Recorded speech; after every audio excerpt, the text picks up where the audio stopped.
Aku tengok tadi pun trigger gila sampai aku rasa macam berpeluh. Aku punya jantung laju dan aku macam seram sejuk. The hell are you supposed to be?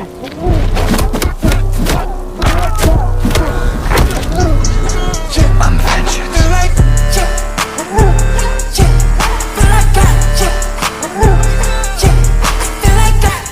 Hai, Assalamualaikum warahmatullahi wabarakatuh. Bersama dengan aku, Saifuddin Hamizan, dalam channel YouTube Saifuddin Hamizan. Dan bagi korang yang belum subscribe, tolong subscribe sekarang dekat klik button di bawah. Dan jika ada komen yang bermanfaat, boleh cadangkan komen dekat bawah. Dan boleh share dan like sekali ya. Video kali ni aku sebenarnya nak ulas sebuah filem psychological thriller. Tak tahulah psychological thriller ke apa, tapi memang macam tu. Filem yang dark, mystery dan memang awesome gila lah, iaitu filem The Batman tahun 2022 yang dipengarahkan oleh Matt Reeves.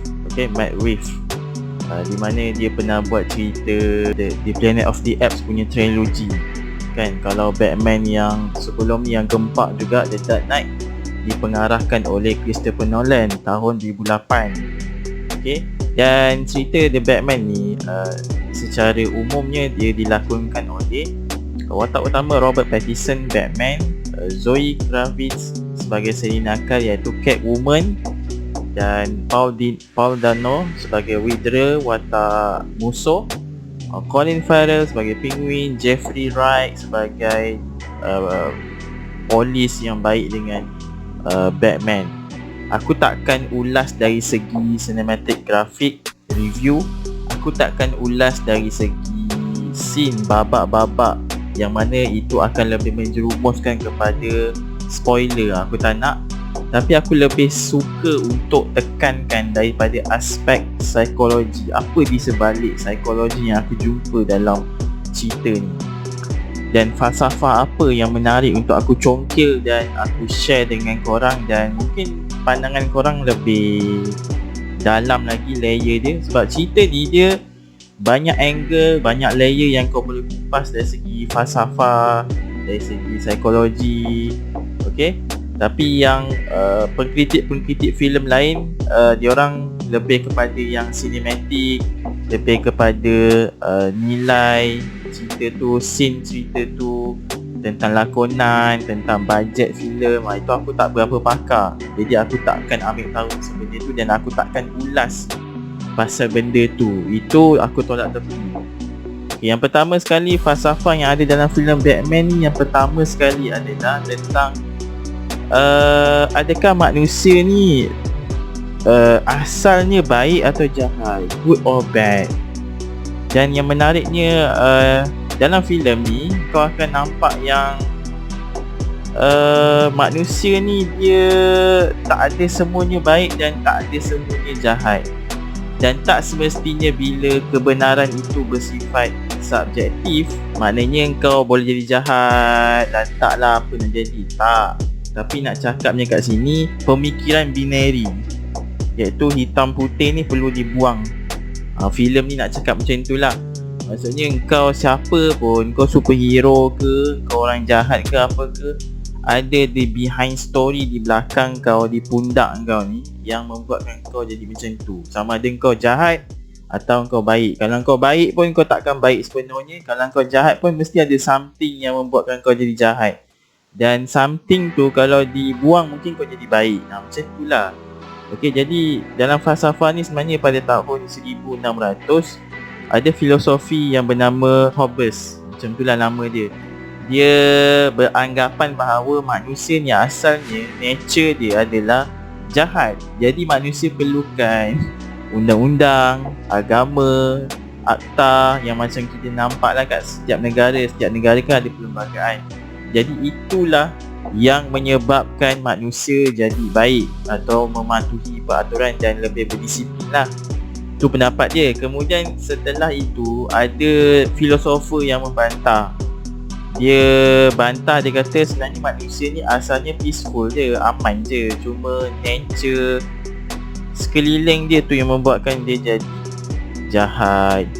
Jadi berdasarkan satu ulasan daripada pakar ahli psikologi klinikal iaitu Dr. Jordan B. Peterson, dia kata psikopat ni, orang yang jahat, betul-betul jahat ni kan, dia tak terjadi dengan sendiri. Dia tak lahir-lahir jadi jahat, tak.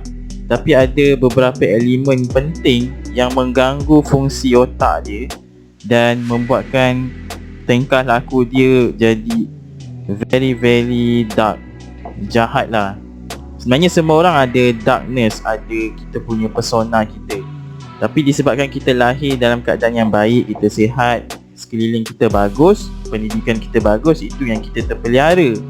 Tapi orang macam ni ada beberapa elemen, antaranya disebabkan kerosakan dalam brain dia, genetik.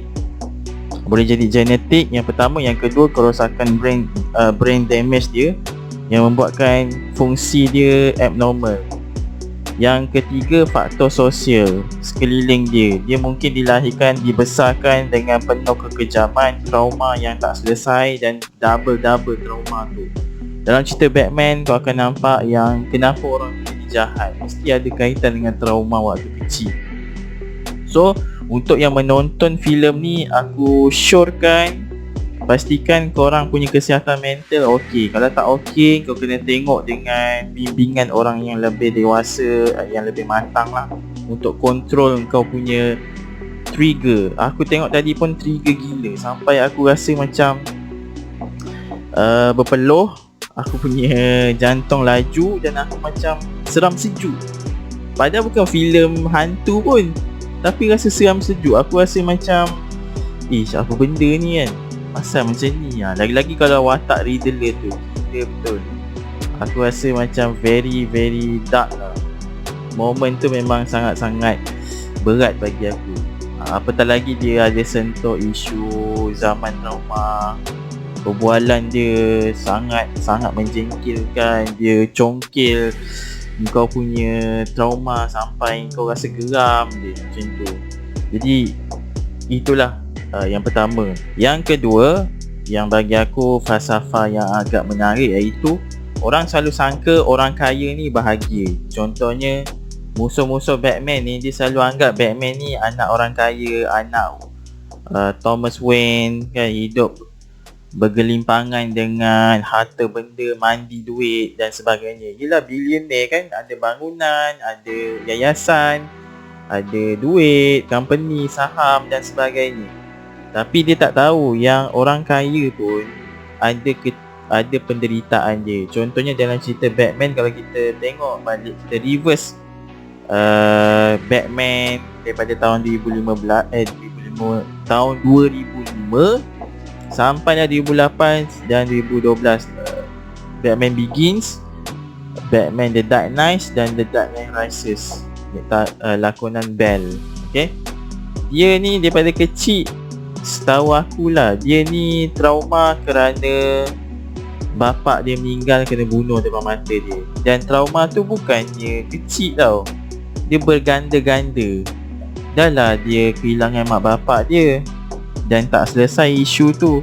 Kemudian mak bapak dia ni orang politik, bapak dia orang politik. Jadi banyak ujian daripada luar, tanggapan masyarakat masa tu hentam bapak dia. Lepas tu keluarga dia ni berdepan dengan masyarakat Gotham yang sangat worst, teruk. Berlaku keruncingan sosial, masalah keruntuhan moral, masalah jenayah yang berleluasa kerana corruption yang sebelum ni. Bapak dia nak buat pembaharuan tapi tak sempat, dibunuh. Lepas tu kepimpinan dekat situ pun cacah marpa. So dia kena handle isu tu. Dia bukan saja-saja jadi anak orang billionaire, duduk senang lenang. Tak, dia kena hadir meeting, dia ada isu politik, dia ada isu dalam diri dia, psikologi, dan dia ada musuh yang gila macam Joker, Riddler, semua tu. So macam mana? So tak semestinya orang kaya tu sentiasa bahagia. Dia depends pada gaya hidup dia macam mana. Okay, jadi itulah dua side falsafah dan psikologi yang aku jumpa yang sangat berat Dan sebenarnya apa yang aku ulas ni pun tak banyak pun, just nak pendekkan video ni kan. Jadi nanti aku akan ulas lagi yang lain lagi. Aku akan capahkan lagi aku punya side view dengan spoiler sekali. Okay, sebab ini tak boleh buat spoiler. Jadi siapa yang belum tonton boleh tonton sekarang. Dan jangan lupa share dan kongsikan idea korang dekat bawah. Okay, terima kasih.